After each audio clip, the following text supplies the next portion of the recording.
The audio doesn't sound like a monster. That's what makes it unsettling. In the leaked recording, the voice is calm, almost hopeful, speaking about freedom, new beginnings, and a future that feels light. There is no urgency, no grief, no weight. And yet, behind that voice is a truth so heavy it reshapes everything you hear next. Because while this fantasy was being spoken aloud, two small children were still alive, still trusting their father, still waiting for him to come home. Chris Watts did not wake up one day and decide to destroy his family. He drifted there slowly, carried by desire and denial. In those conversations with Nichol Kessinger, he talks less like a man trapped and more like a man already gone. Gone from responsibility. Gone from fatherhood. Gone from the life he built. His words reveal a mind rehearsing escape, one that treats reality as an inconvenience and fantasy as a destination. What's chilling is how ordinary it all sounds. No dramatic declarations. No threats.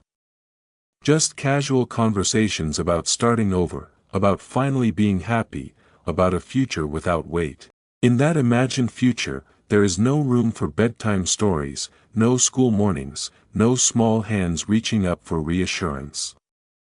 The children exist only as silence in the background, unmentioned, inconvenient, erased by omission. As you listen, you begin to understand something dangerous. Before lives were taken, they were emotionally abandoned. Long before the world knew their names, Chris Watts had already traded them in his mind for a version of himself unburdened by consequence. Stories like this demand attention, not curiosity. So if you're here to understand how fantasies become fatal, take a moment to like this video and subscribe to The Hidden Verdict.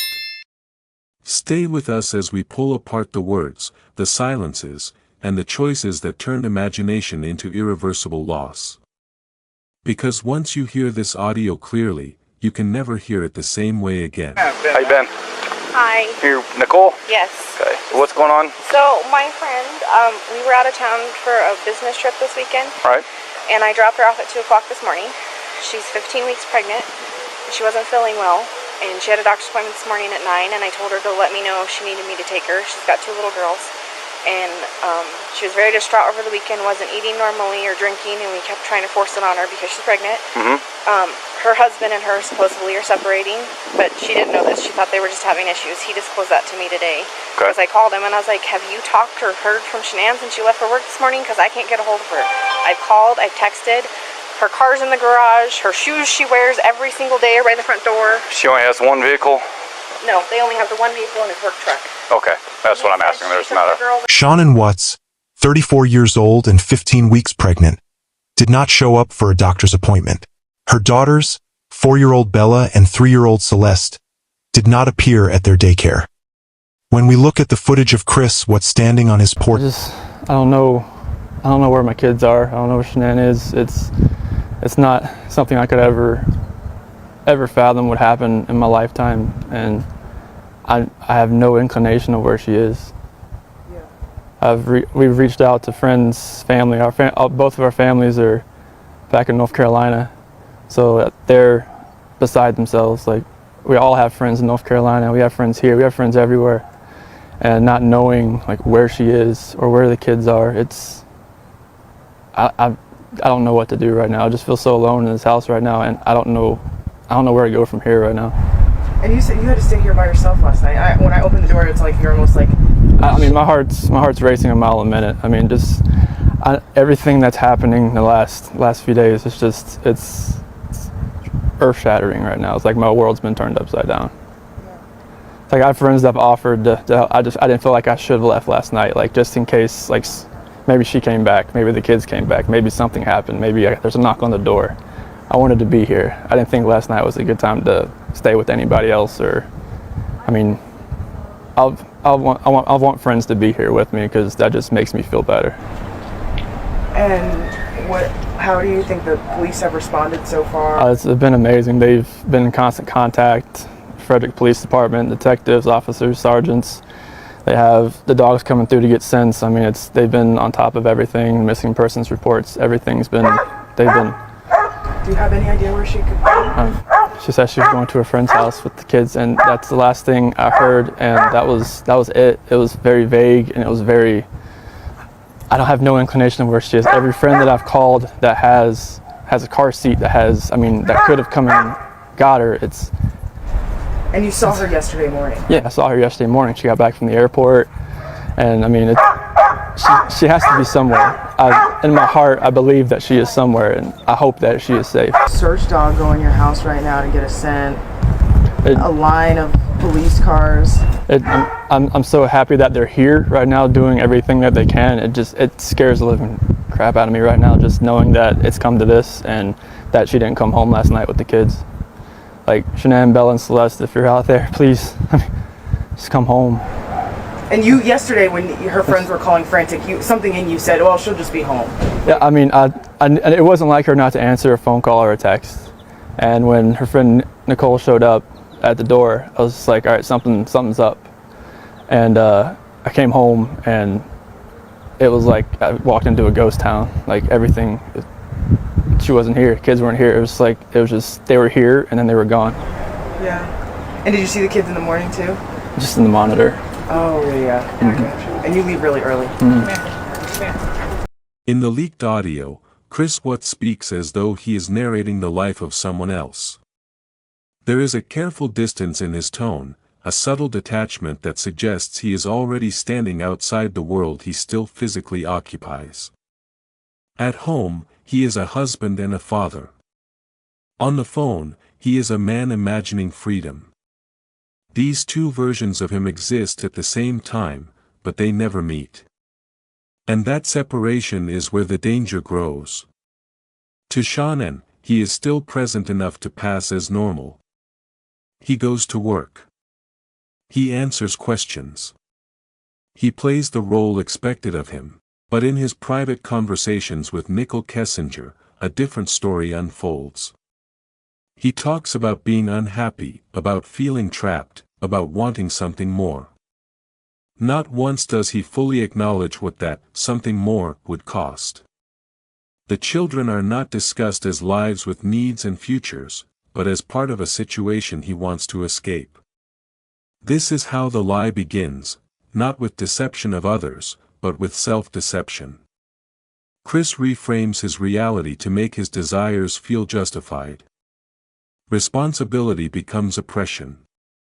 Fatherhood becomes a burden. And the fantasy, repeated often enough, starts to feel earned.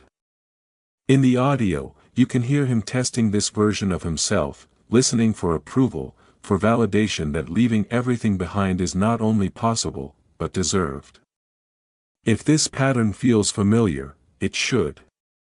It is the quiet erosion of accountability, where someone convinces themselves that the life they want matters more than the lives depending on them. These conversations are not harmless. They are rehearsals. Each word pushes reality further away, replacing it with a story that feels easier to live inside. If you're following this unraveling, share this story so others can recognize how dangerous these quiet lies can become.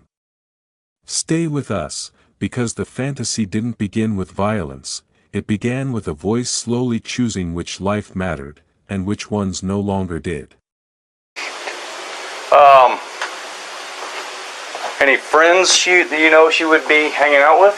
I guess her parents are out of state. Across country, North Carolina. Oh. Yeah, so that's not happening. She can play with it. Cool. All the girls' blankies are gone. Their blankets they sleep with, they don't leave anywhere without them. Good. Nothing else appears to be missing though, just stuff you'd take for a quick trip. You got full ring.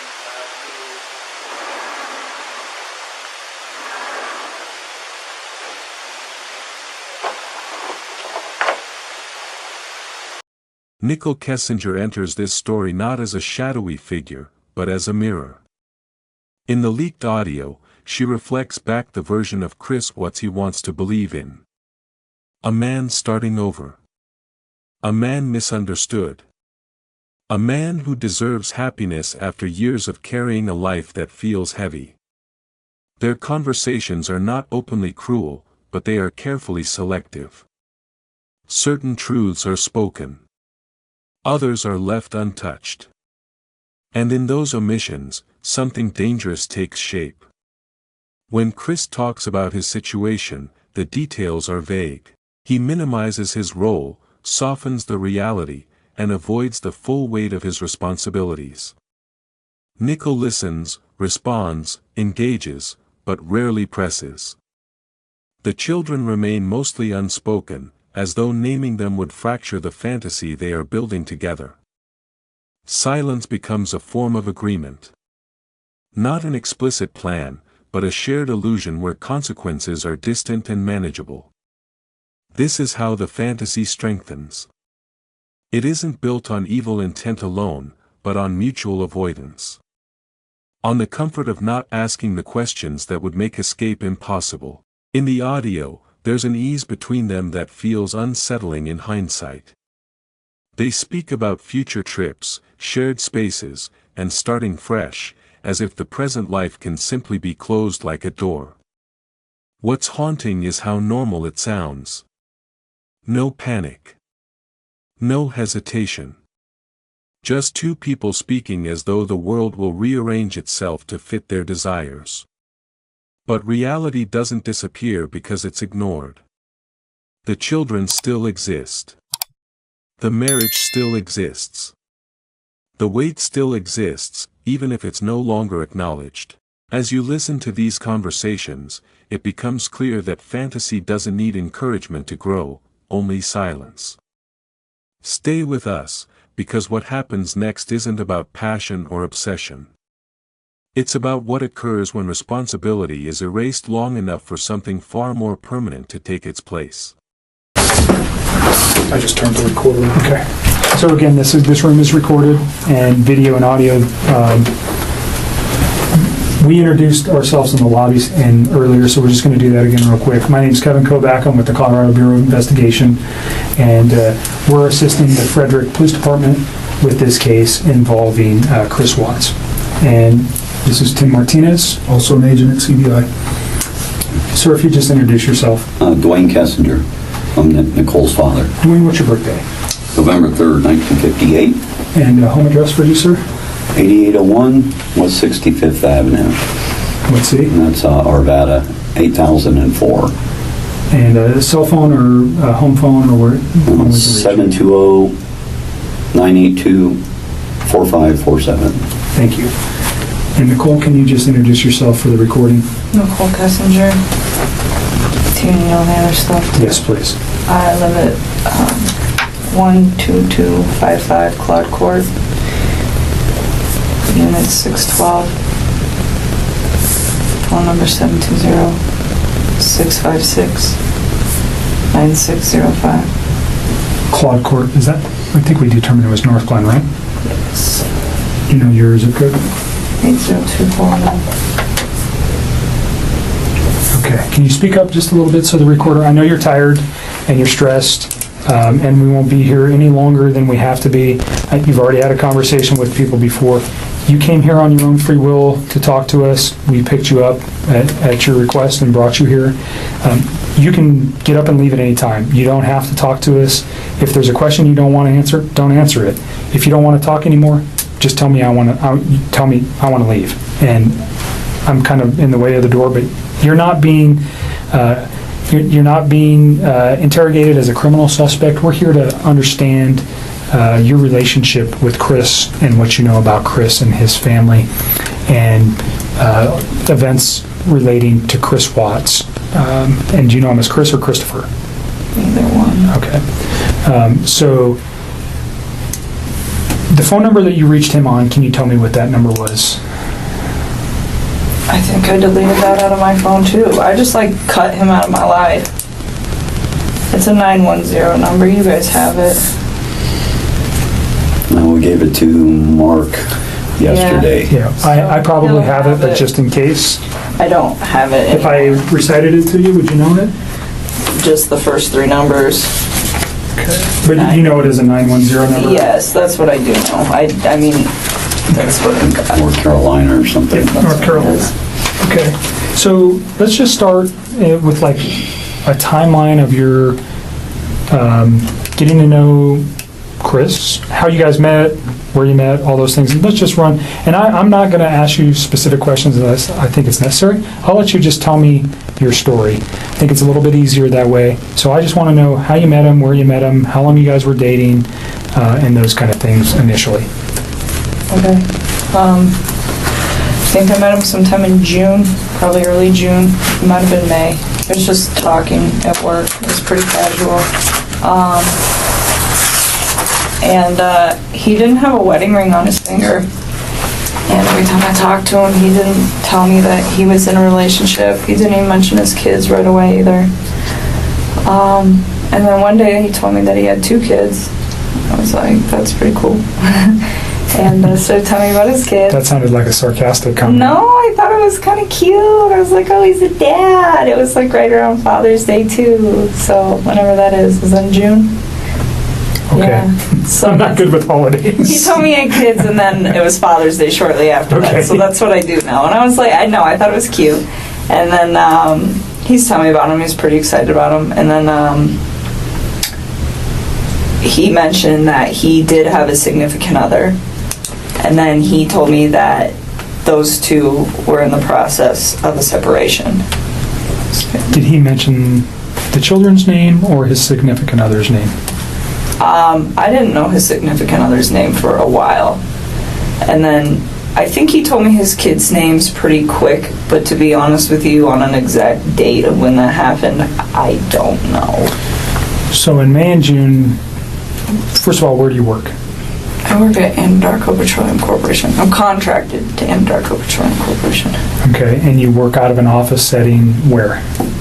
In Platteville, Colorado. Okay, and Chris also works out of that location, per se? Yes, he's in the field, but he comes into the office with his team. So you work, what is your job responsibility? I do health, safety, and environment. Okay, so you work in the office and you take care of health safety for, Anadarko is an oil and gas company, right? Yes. So you're doing health safety in the office and Chris works in the field? Yes. As a, what kind of job does he do? He's an operator, so I don't know like all of his daily duties, but he's a field operator, so he works with like the oil wells. So he goes out and does work on those, whatever Yes. That work might be, but he comes into the office frequent? In the mornings. His team meets in the mornings. They're not all in there every day. Some days some of them are in there, some days other ones are in there, but in the mornings typically from like 6:15 to probably 7, somewhere around there. And is that where you met Chris? Yes. Okay. So can you just take us through kind of a little bit of the early part of how he courted you or you courted him? I don't know which one happened. How you guys got to know each other? I guess we just started talking. He actually, so part of my job is to manage the gas monitors that we have. So Anadarko requires all of their field personnel to carry like gas monitor sensors for toxic gases, and it's my job to control the inventory, any issues, anything like that. And we were having some pretty serious like equipment issues, and we had numerous amounts of people coming in my office one day, and he happened to be one of them. And I'd seen him before, like they meet in the lunchroom, and that's where I go put my lunch in the fridge. So I'd seen him, but I didn't ever like talk to him. So that day we just started talking, and then every time I saw him in the hallway after that, and it was always hit or miss, like it wasn't an everyday thing, it was just when I saw him, we just started talking, and we just kind of had a lot in common and just hit it off, so we'd always have, pretty good conversations. And then, I don't know, one day he told me that he had kids and started talking about his kids, and then mentioned, yes, that I have a wife, but we're getting separated. I said, okay. And When do you think that was? When he said all that? So specifically when he told you he was getting separated from his wife, was that within the first couple of weeks that you knew him, or Was that later on? You said you met him around May or June. Yeah, it was still in June. Okay. It would have been before Father's Day. So had you guys ever gone out on any kind of No. date at that time? You just No, were no. conversing at work? Yeah, that's all it was. And then, I don't know, we started hanging out. There is a moment in every unraveling where fantasy stops being an idea and starts demanding action. In the case of Chris Watts, that moment doesn't arrive with panic or rage. It arrives quietly, shaped by weeks of rehearsed detachment. By the time reality presses in, he has already rewritten it in his mind. The leaked audio makes that clear. His words show someone who has emotionally stepped away long before anything irreversible occurs. Pressure begins to close in. Questions at home. Expectations he can no longer perform convincingly. The future he's been promising in private starts to feel threatened by the life he never truly left. And instead of confronting that conflict, he narrows his thinking. In his internal logic, there is no room for repair, only removal. This is where fantasy becomes lethal, not because it explodes, but because it simplifies. What's most disturbing is how methodical the thinking becomes. The audio reveals a man who speaks of relief, of peace, of finally being unburdened. These are not the words of someone overwhelmed in the moment. They are the words of someone who believes he has found a solution. The children, by now, are not part of the equation at all. They are absent not because they don't matter, but because they no longer exist in the story he's telling himself. There is no dramatic turning point. No visible breakdown. Just a quiet narrowing of options until only one path remains in his mind. That is the danger of emotional abandonment.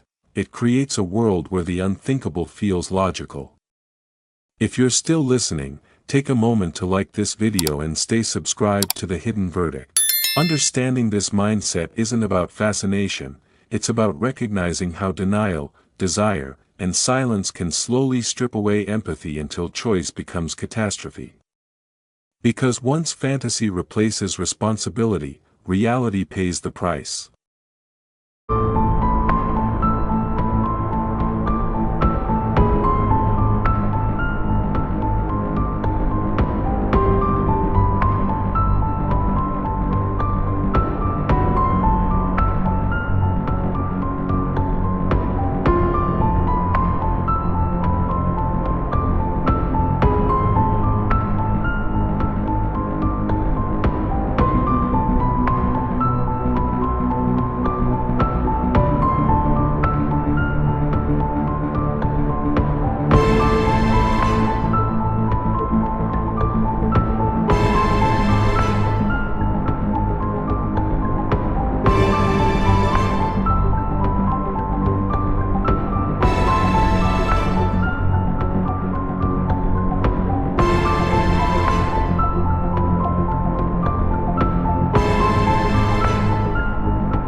After everything is done, the fantasy collapses in on itself. The future Chris Watts spoke about in those leaked conversations never arrives. There is no freedom, no fresh start, no life rebuilt on honesty. What remains instead is silence, confinement, and a voice forever replayed through evidence rather than hope. The same words that once sounded casual now feel hollow, stripped of the meaning he imagined they carried. When the audio is heard today, it no longer sounds like possibility. It sounds like abandonment. Each sentence reveals how thoroughly he separated himself from the lives that depended on him. The children were not lost in a moment of chaos, they were erased long before, in language, in silence, in the refusal to acknowledge their existence as anything but obstacles.